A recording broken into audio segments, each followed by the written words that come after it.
Kaya pabili. Kaya pabili po. Ano yan? Ingredients nga po ng adobo. Ano doon? Ano ba naman yan? Hindi ka ba nagluluto?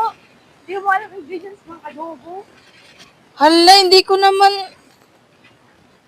Ano ba yung mga kailangan mo? Ano ba yung mga kulang sa ingredients mo?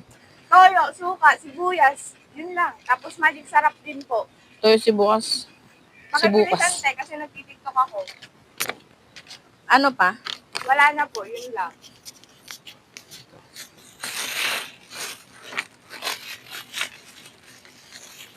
Ba naman tong customer ko? High blood sa akin pa binubuntong galit. Magno-nor cubes ka pa ba? Hindi na po. Betchin. Hindi na din. Betchin tsaka magic sarap nilalagay dun eh. Minsan naglalagay din dun ng ano, tawas, pampasarap. Hindi po. Lagyan ko. Ito, 103. Utang daw po muna, sabi ni mama. Utang? Kung makapag-approach ka sa akin kanina, akala mo naman eh, kayabang-yabang mo. Palista daw po. Thank you, te. Babay po. Bata na to. Utang pala yun. Naisahan ako dun ah.